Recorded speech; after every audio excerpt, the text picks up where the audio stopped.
We will begin this evening with a blessing from Dana Ward, Tribal Councilwoman for the Jamestown S'Klallam Tribe.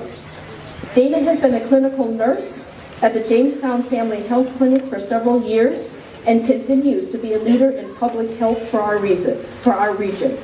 So please welcome Dana for a blessing with respectful silence.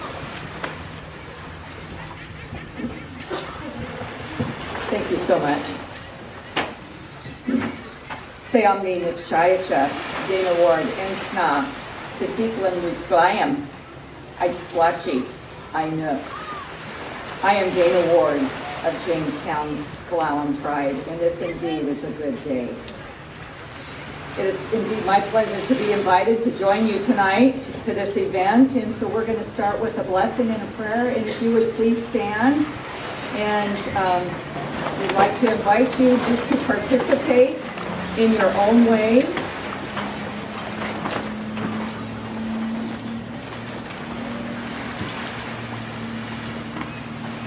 Our Father and Creator, we thank you for the opportunity to gather together this evening.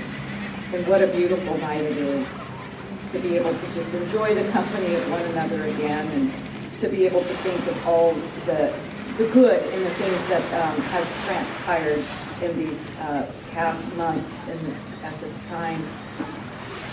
We stand in this place, but we can't help but acknowledge all the beauty that it surrounds us.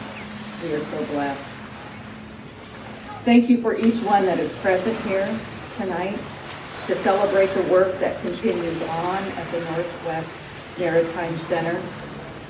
As a representative of the Jamestown people, I give you thanks for those who have joined hands in our vision to protect the land and the waterways of our people that have lived and thrived on this land for countless generations.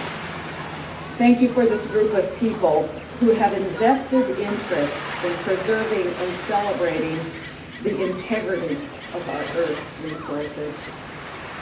We ask that you bless and you prosper this organization. May it be fruitful and impacting in this community and the surrounding regions. We give thanks for all the committee members and the board members and all the many, many volunteers that it takes to make the Northwest Maritime Center a success that it is today.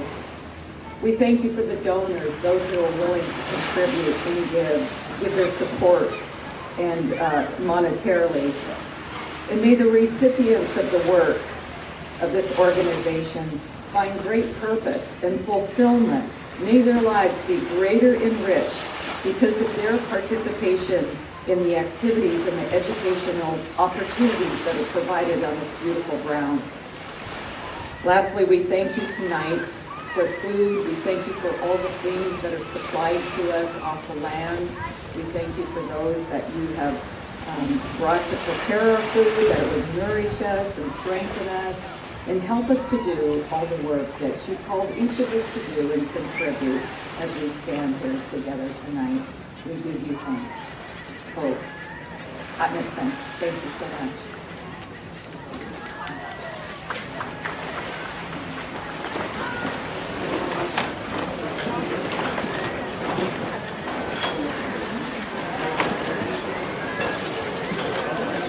Thank you, Dana, and to the Jamestown S'Klallam Tribe for this blessing and for your support for our organization and for Navigator Night Out. I would like to begin with a land acknowledgement. The Maritime Center is on land that is loved, cared for, and reverently utilized by the indigenous people of the Salish Sea and has been since time immemorial. Today, indigenous people are our neighbors, colleagues, partners, and a shared love and respect for the sea and its teachings. We are grateful to respectfully live and work as guests on these lands and waters.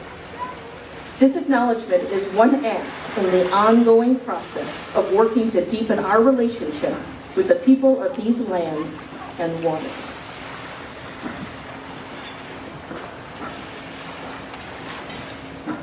Welcome. Welcome to Navigator Night Out. My name is Lynn Turwards. I am the board president. As you know, it takes a tremendous amount of talent and energy to pull off an event like this. And I want to thank some people, and I'm going to ask you to hold off on your applause to the end. First and foremost, thank you to the development department, especially Len Moran Goldstein, Stephen Streufert, Caitlin Keene, Christina Verdick, and of all of the staff here at the Maritime Center. I would invite the staff to please stand up so that everyone can see your beautiful faces and recognize you.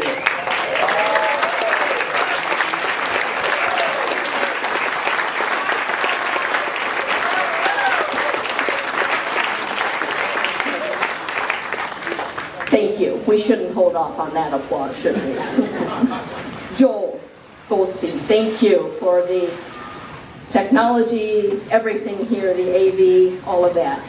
I also want to recognize my fellow board members, so if you don't mind, I also would like you to stand up because I know you have put many hours of your time and effort into this organization as well as your own resources, financial resources. So Steve Oliver, Chris Morris, Bruce Jones, Ron Moeller, Leanne Serrano, who else is on?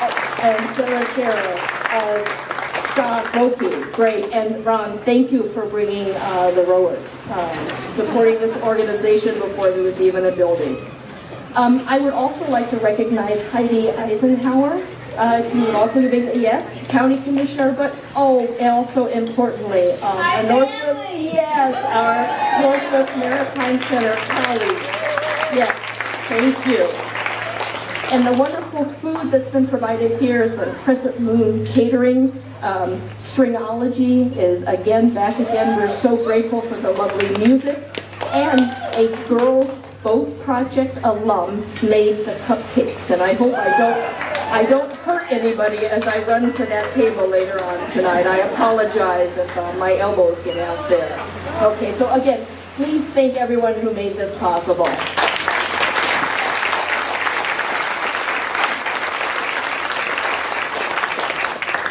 It's time for me now to get on with tonight's program.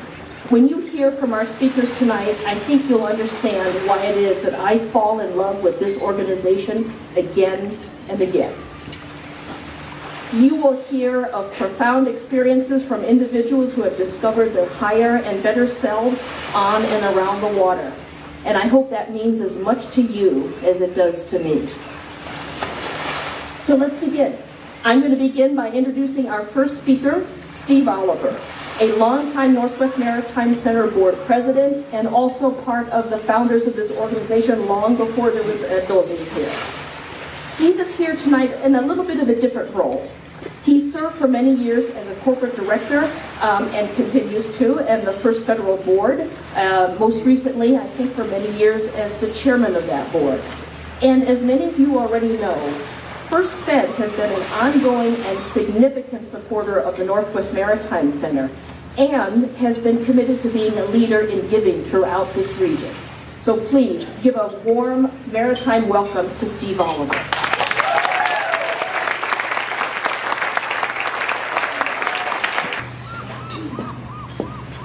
I guess I'll stand on the stool. That's really for the two limbs, but I can do that. Imagine that I'm 47, that I am whip smart, scary smart, and work for a bank as its chief operating officer, because that's who's supposed to be speaking to you tonight. Chris Riffle. At 4 o'clock this afternoon, he called me and said, I think I've got COVID, I've just been tested, and you got to cover for me. So here I am.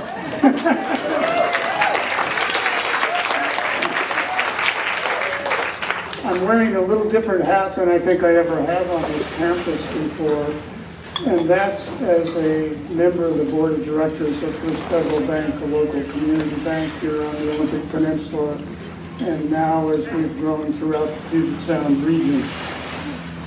I want to share with you tonight why the directors of First Federal Bank, and it's a director level decision, have engaged in the sponsorship of events like this, the Race to Alaska Ruckus, the Wooden Boat Festival, all of those things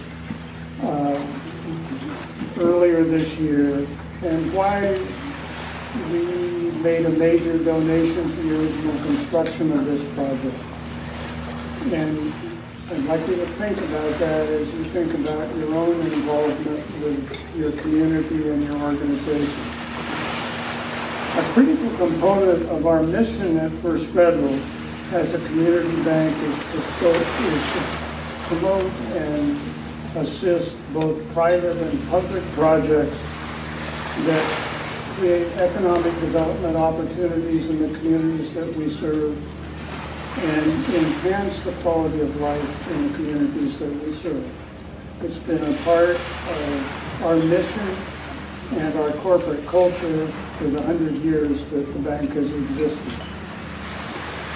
And First Fed is extremely proud of the success of the Northwest Maritime Center and extremely proud of the fact that we invested very early in the capital construction of this campus, and that again this year we made another major contribution to the continued growth and development of this organization.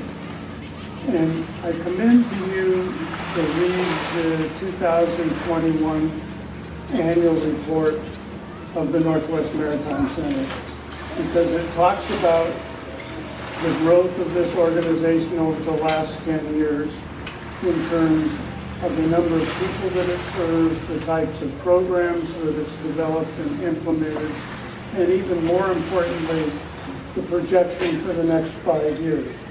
And the growth projections for this organization over the next 5 years are truly impressive. And with my bank hat on, and as a banker, when I look at a company like this, we look at, do they have the talent to do what they want to do? And you check that box. Yes, they do. Do they have a vision that makes sense? And you check that box. Yes, they do. Do they have the financial strength and the liquidity to pull it off? Because when you start up and expand new programs, you need cash before the cash comes back in to serve those programs. So First Federal said, we can help with the investment in the future of this organization because we believe in it. And we can invest in this organization if we can provide you with the short-term liquidity that you need to start putting these programs together and let it grow. So we made significant grants to the organization earlier this year, and it was a unanimous decision of our board, and we're excited about it. We've made similar commitments in Port Angeles to the Field Event Center over there, and that construction will resume in August, and that building's going to be completed, and it's very impressive if you haven't seen it. Get over there and get a look at that facility in Port Angeles. We're very proud to be a part of the Maritime Center family. We will be for a long time to come, and I encourage all of you, whether it's by volunteering, whether it's by donations, whatever it is, get involved with this organization and this community because it's a wonderful and rewarding experience. And thank you very much for being here tonight. And First Federal's excited to be here with you. Thanks.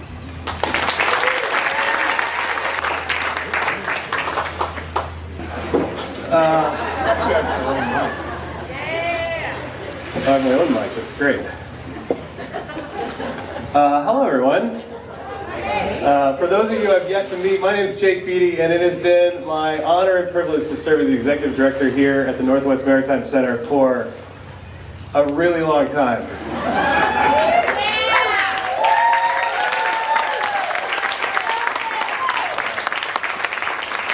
I'm not going to do the math because it involves toes at this point.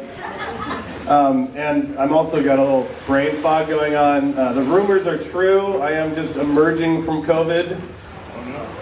So for those of you in the front row who are just like subtly reaching for your mask, I'm okay. I'm 10 days out, so I'm clear. As long as I don't like sneeze on you or like lick the doorknobs, I'm okay to be here. But also, if you want to wear a mask, that's totally fine too. That's up to you. That's up to you. I see you, Leah. Yeah. So, out of an abundance of caution, I was told that I'm going to be here from a safe distance and wave, sort of, rather than mingling and breathing among you all. So, a safe distance hello to all of you. Hi, Mom and Dad. Sorry I don't get to hug you. I'll debrief how much food smelled later. But regardless of the brain fog, or how many years I've been walking up those stairs over there to go to work, I can honestly say that every day I do that, I'm still inspired by what this place takes on, what it accomplishes, and the community that finds meaning and fellowship here. I'm still inspired because I have a deep passion for the powerful experiences of the sea and how we approach connecting people to those experiences. We're broad and we're deep. We focus on individuals and community, multi-generational, multicultural, and we offer the full soup to nuts maritime experience if that's what you're looking for, or less if you're not. Maybe you just want nuts. Maybe you just want a nut. Maybe it's a corn nut. Does no one look at what I say before I say it? This is ridiculous. I had COVID. You should have checked my math. Okay, I'm going to reel this in a little bit. We're going to come back to this later, but one of the sources of love that I have for this place is that however you want to get engaged, there is a place for you here. Highest trained professional, least informed tourist, young, old, the Maritime Center is here for you, and not just where you are now, but where your aspirations might take you. The Maritime Center is designed to welcome who you are while it welcomes and informs those aspirations, and often aspirations we help inspire. The continuum is our source code. I'm going to come back to this. When I started thinking about what I was going to say to you all tonight, I wasn't sure if it was COVID brain fog or just I've worked here long enough that I've aged into this demographic that doesn't think of a year as a significant amount of time. Because my honest to God first thought was like, we just talked to them a year ago. What are we possibly going to tell them? What have we done? It's only been a year. Last year, we were finally together and emerging from a pandemic. And this year, we're finally together and emerging from a pandemic. It's literally the same moment. But thinking there's nothing to talk to you about is hilarious, honestly, because this place doesn't grow moss very well. We've been busy, and we just skipped down the top of the things we've done last year. We started Maritime High School. We did that. Super cool. We bought a hotel. We helped launch a newly minted National Maritime Heritage Area. We emerged from a pandemic, brought things back like school programs, races to Alaska, summer programs are underway. The library's open again. Admiral Jack out there is doing it's like a new floating classroom and summer tours on the bay. And we're going to have a Wooden Boat Festival.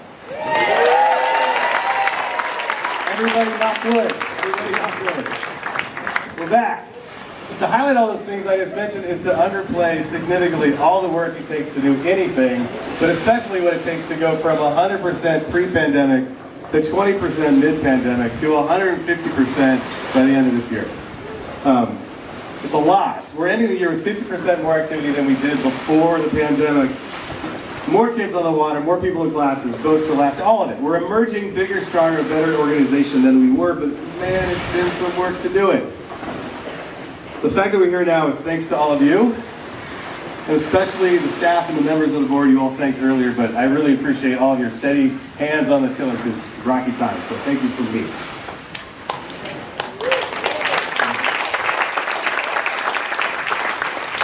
So back when I was randomly talking about corn nuts a little while ago, I asked you to hang on to an idea. It was a notion that the Maritime Center has a place for everyone. Young, old, professional, amateur. That means it also has a place for you. Wherever you are, as long as you grow for the rest of your life. You want to build a boat? Learn to sail? Create community, sail to Alaska, cross an ocean, become employable? As the experiences you aspire change, we help you build on those too. Tonight you're going to hear about not just those pinnacle experiences that maritime education is so incredible at creating, but the impact that's possible when we are able to offer those experiences over time and in community. Impact can happen over a weekend, but change takes time. And I'm not just talking about the young people we serve, but also the force of community good that the Maritime Center truly is. Change is only really possible with staying power, and this place has it in spades.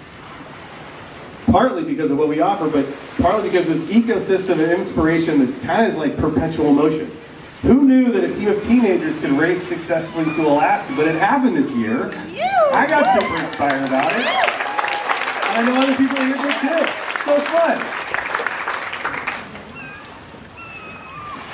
A final thought that runs the risk of people walking away muttering something like, I don't know, I just kept talking about corn nuts and Woody Allen. But back when it was okay to like Woody Allen, one of his favorite quotes of his was, 80% of success is just showing up. Outside of my last 2 COVID-ridden weeks when 100% of success was absolutely not showing up, I think that it holds up remarkably well. Possibilities happen when you show up. Showing is the first step towards action. It's the difference between glossing over and giving a damn, between changing the channel and taking responsibility. Showing up is the first step. It's not the only step, but it's the first one. One of the things that makes me proudest about the Maritime Center is that we show up time and again and address needs and chase opportunities for our community. Whether it's finding ways like the Race to Alaska and this Wooden Boat Festival to uplift and celebrate the maritime part of our community. Addressing gender representation in maritime trades through programs like Girls Boat Project and Sea Tales. Developing workforce opportunities for adjudicated youth through real-world readiness, or unlocking the maritime world for high school students both here in Port Townsend and for students in South Seattle. We show up. We do that.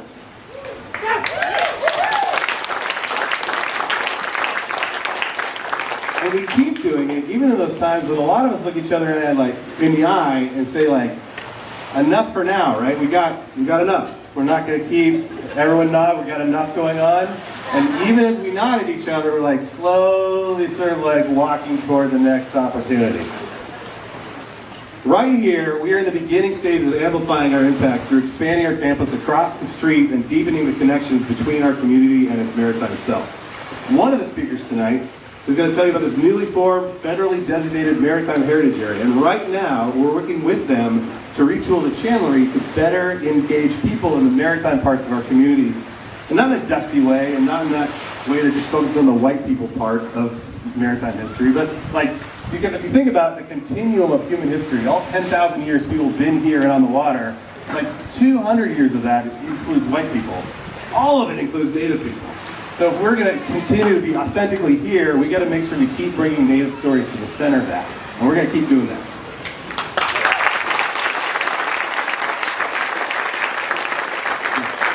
So imagine a visitor center that helps you introduce yourself to the Native canoe culture, the boat school, the marine trade business, classes, opportunities to get on the water, walk down the street to the museum to learn more, the cool boats that are on the dock and in the boatyard, anything that's just down the road a little bit. It's going to be the first project of its kind in the state, and we're doing it in partnership with the Washington Trust for Historic Preservation, and it all just started by showing up, raising our hand. So we're going to keep showing up, and it's part of who I think of when I think of as the we of the United States, the Northwest Maritime Center. You know, it's all we. Did I say corn nuts and distract you from that? Anyway, as part of the we of the Northwest Maritime Center, I want to thank you all for showing up tonight. It feels good to be in community after weird years of our recent past. But more than that, it's heartening to feel the support and solidarity with all of you. One of our emerging organizational touchstones is the simple phrase, with, not for. With, not for. Let that rattle around your brain. Try that on. It's kind of nice. Say it to yourself. With, not for. For us, it's a reminder that to do our work, we need to be in community with the communities we call home. And tonight, it struck me that with goes both ways. We are here with you, and you are here with us. And if we're doing with right, the line between us and you kind of get blurry, right? The line between the Maritime Center and the community grows away. So I want to thank you for showing up tonight, first step. I want to thank you, more importantly, for being with us. Thank you for being us. I'm incredibly proud of the work we do through this place and what impacts it makes on young people, our community, and across the region. And I hope this evening you get a modicum of that sort of inspiration that I feel every time I walk up those stairs and go away. Thank you.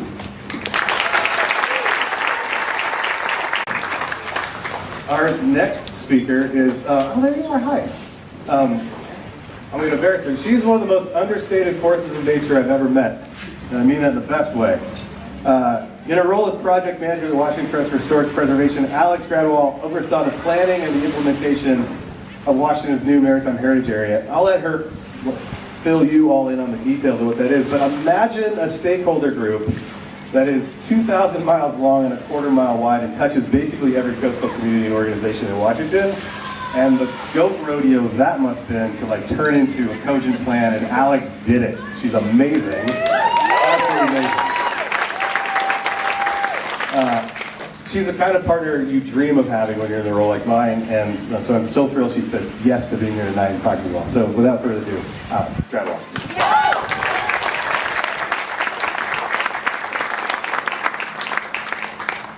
Thank you so much. I don't know if I can live up to that introduction. Although I will say, after 2 years of partnership virtually, this is actually the first time I have seen Jake in person. So, yeah. I think we spent. No, I think you're taller than I expected.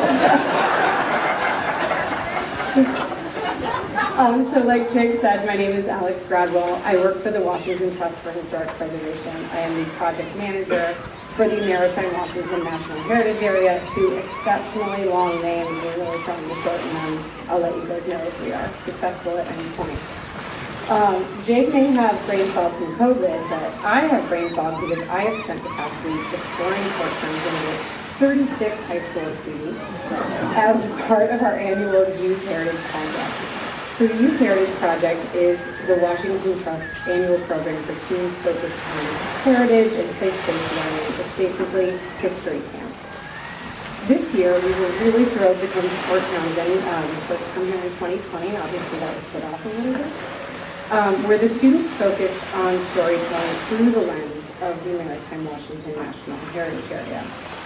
So students dove into this exceptionally unique place through a range of activities, including a chance to get out on the water and learn about trades from the Northwest Maritime Center. For several students, this was not only their first time on a boat, it was their first time seeing the ocean. For other students, including two students from the inaugural class of the Maritime High School, this was very familiar territory, and they were able to serve as mentors to their peers. All of the students, however, had very memorable and impactful experiences, exposing them to new options for recreation, education, and careers. In looking through everyone's final surveys today, many named the longboats, trades tour, or pilot house simulator as the most interesting thing they did the entire week. And I think one student summed it up very well on her final survey. She said, "I loved the longboats and learning about all the maritime jobs I've never even thought about. I also learned that oars are very heavy. I'm still very sore." So soreness aside though, the experience with the Maritime Center really allowed students to get hands-on with what makes maritime heritage in our state so special, which is not just its rich history, but its vibrant present.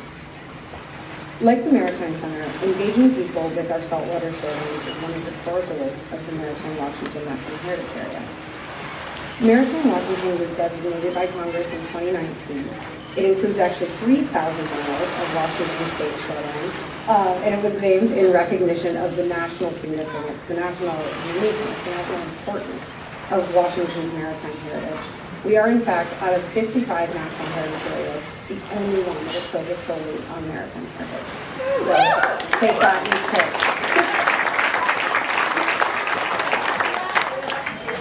This is usually the part in the speech where I try to convince everyone that Washington's maritime heritage is important, but I like that with this audience I don't need to do that at all. So I will just say that national heritage areas are meant to celebrate, maintain, and share that unique culture and that unique history of their regions. We at the Maritime Washington National Heritage Area are very lucky that there's already so many wonderful organizations doing that work. So our particular aim is to build and support a network of those organizations to strengthen the maritime community and connect people with the stories and experiences of our state's saltwater shorelines. Throughout the planning process for this new heritage area, the Northwest Maritime Center serves as an anchor organization, which means they help engage their community in the visioning process. They particularly want to make sure that youth perspectives were reflected in charting the course ahead for this new program. They helped us wrestle with really thorny questions about how to inspire the next generation of maritime practitioners, the people who will care for our maritime resources and carry on the traditions that make our heritage really unique and special. First, we want to encourage more young people to experience our saltwater shorelines and the many ways they can both work and play along them. We can do that through programs like the Youth Heritage Project, but given how tired I am at the end of this week, I don't think that we're going to be able to do that enough to make a really large impact. So we really want to do that through supporting partners who are already doing that fantastic work. And those are partners like the Maritime Center. Second, we want to be able to activate the power of storytelling to help more youth see themselves reflected and people like them reflected in maritime culture. Through stories of modern trades, more diverse maritime communities and practitioners, we really hope to show the next generation that our waters truly are a place for everyone. The heritage area will serve as a platform and as an amplifier for those kinds of stories. Stories created about and with organizations like the Northwest Maritime Center. By inspiring the next generation, we believe we can preserve not just the physical structures that make our coastline so unique, but more importantly, the daily practices, trades, and ways of life that define our vibrant maritime identity. We really, really look forward to continuing to work with all of you and with the Northwest Maritime Center on this critical mission. Thank you.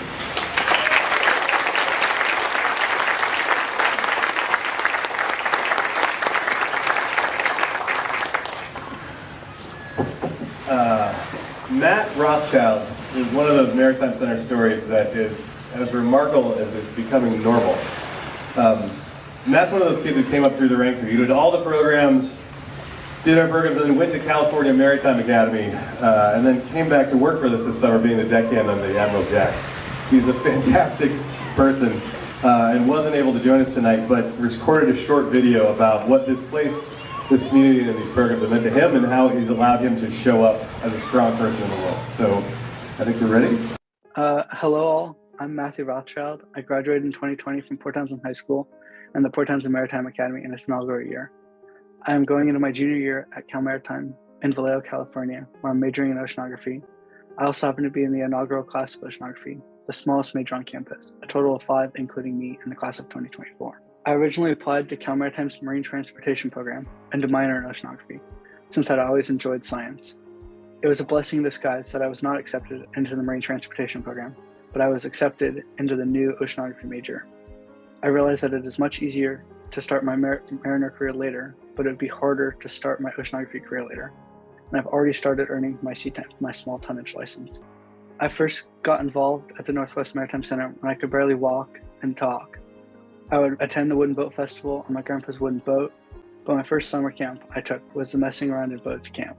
Then, in the following summers, I got into the Learn to Sail camps, from beginning to advanced small boat sailing. I have been involved ever since. In 7th grade, I attended the Maritime Discovery program.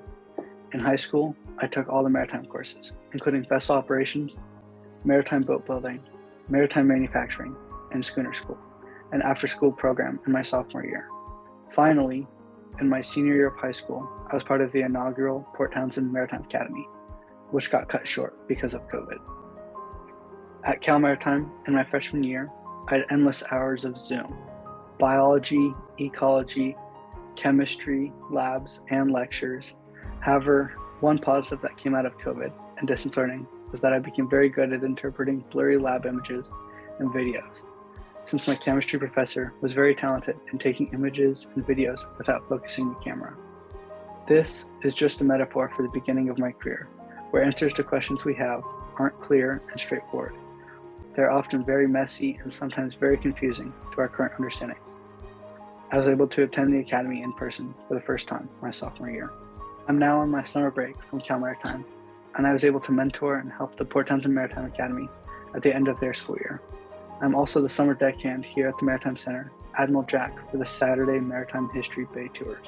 I had mostly female mentors, teachers, and captains at the Maritime Center, Port Townsend High School, and at my high school job at Pygmy Boats. I learned from and was shown by these women that they are just as capable, and even more capable, than a male counterparts in a male-dominated maritime industry. Growing up in Port Townsend, I just thought this was the norm. I learned very quickly after attending CalMem in person this past year that many people attending the academy and the industry do not share the same views.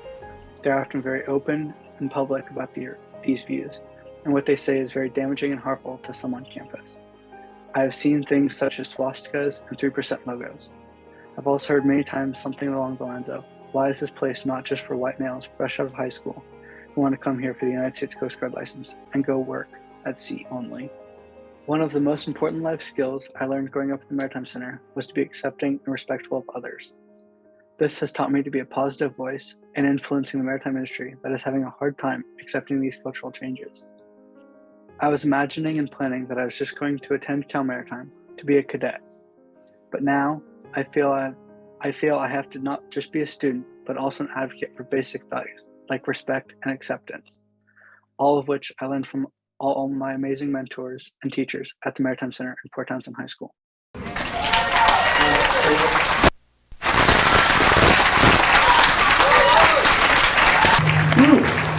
I was going to get through this without crying.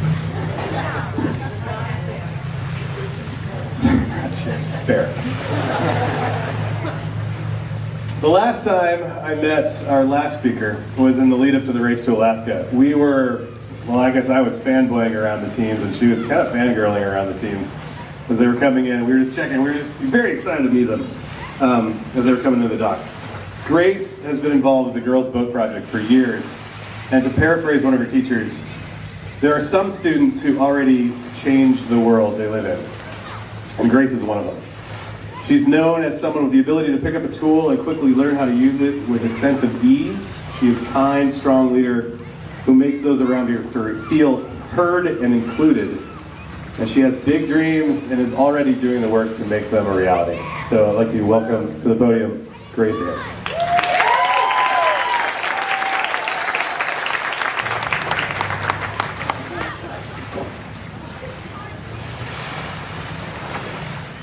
Hi, my name is Grace.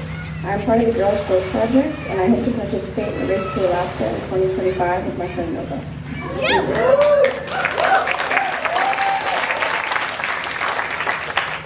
It's over there somewhere.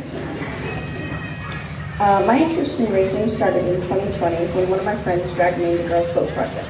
And through Girls Boat Project, I got to have fun building a boat with some very talented people. We meet every Wednesday after school to work on a little Skunk Island skiff that we unfortunately never finished because the program was cut short due to COVID. We did a couple weeks of Girls Boat Project on Zoom, but it's not exactly the same because you can't build a boat on Zoom. But, we tried. On one of the last days that I got to go in person, a bunch of people were talking about something called the Race to Alaska, which I had never heard of. So I started reading about it. And that's how I was officially introduced to R2AK, a 750-mile race from Boone to Ketchikan, Alaska. When I saw the 2020 Race to Alaska movie, the second the credits started rolling, I knew that this was something that I wanted to do. I had no idea where to start, I couldn't leave the house, and I was young. So I just read. I read about a lot of things that I didn't understand, like charts and navigation and current patterns from all the way here to Alaska. And then something really awesome happened. I got an email saying that Girls Boat Project was opening back up, and this time I dragged a huge group of my friends into it to kind of repay the favor in a sort of way. And for once, we were in the group, usually we're in the group with the younger kids, and it was pretty amazing because this time we were part of the older group. This year we did get to finish our boat, the All-Fresh Fish Butter, which is out there, named after the goldfish crackers and the sunflower butter that we would eat with all of our meals.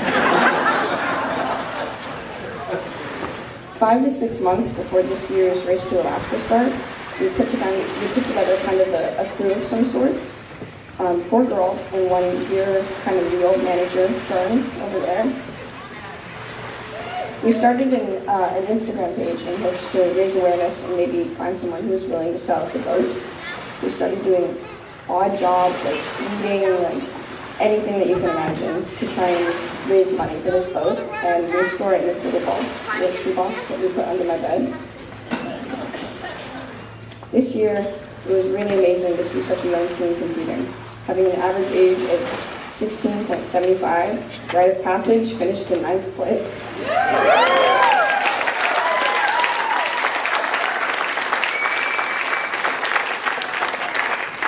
And when I tell you we were excited, I mean we were totally freaking out. It was amazing.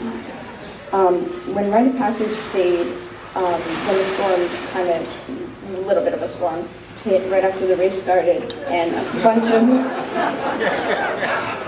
bunch of other boats stayed with them.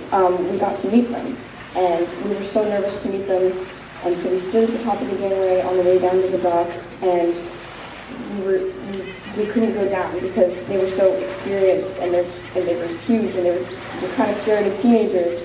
So, but they were some of the nicest people that I've ever met. They showed us stuff like their gear and their rules on the boat, their emergency procedures, and they gave us lollipops. So. Spending time with them made us realize more than ever that our dream is a possibility. Thank you for listening to our story, and we hope to see you in Alaska.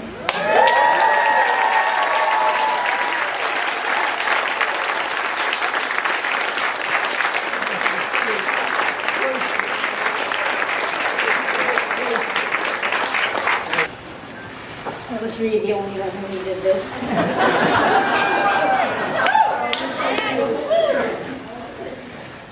Hello, my name is Len Maranan Goldstein.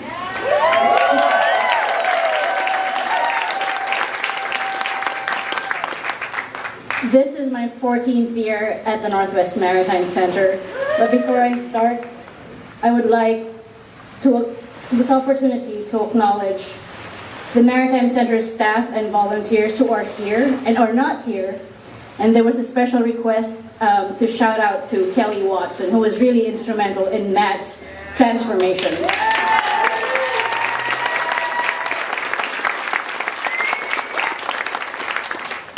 They make maritime learning and adventure here in our community and in communities beyond, like Highline schools, possible. I am so grateful and so proud to be working with you. This is also my 10th year organizing this event, but the very first time I get to stand up here before you to ask you one simple thing.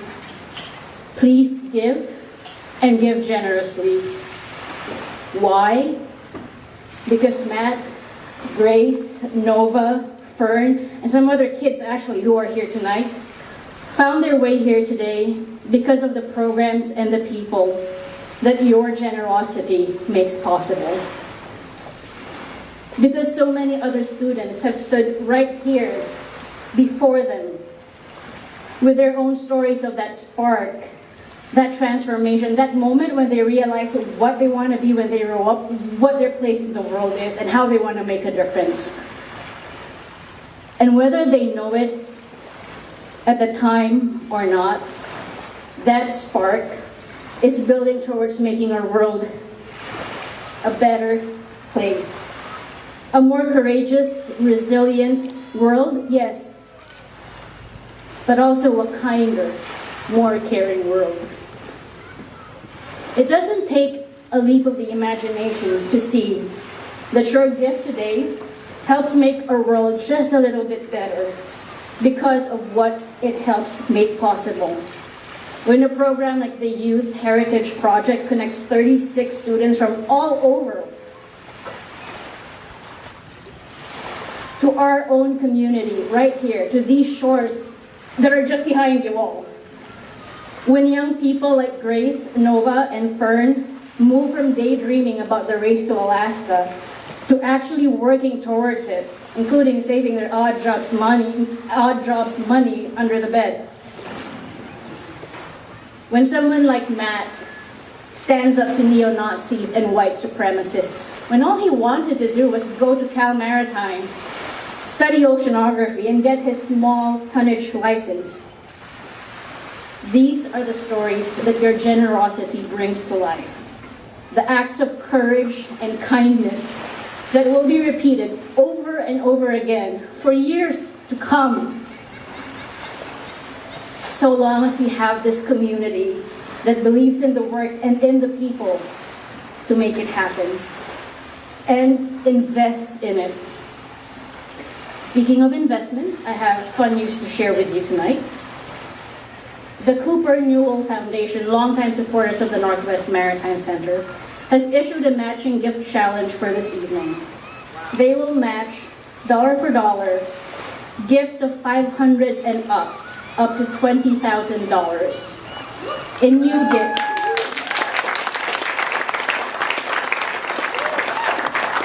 And if you make that gift a multi-year pledge, the full value of your pledge will count towards the match.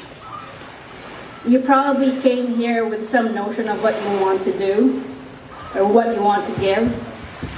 But I hope that after listening to Matt, to Alex, to Grace, and now having this matching gift challenge in front of all of us, that you will be inspired to stretch your giving and even consider a multi-year pledge. If you already have a multi-year pledge or made a gift earlier this year, first of all, thank you. I hope you will consider making a one-time gift in support of this event and to help us meet the matching gift challenge. We're going to change the rules a bit. Table captains, please wait until the end of my remarks to hand out the pledge forms from your packets. And to everyone, when you've completed your pledge forms, please hand them to your table captain, or you can drop them in SS Fish Butter on your way out. With this, I would like to end the formal part of our program and invite you all to stay. The tapas buffet will be open until 8:30.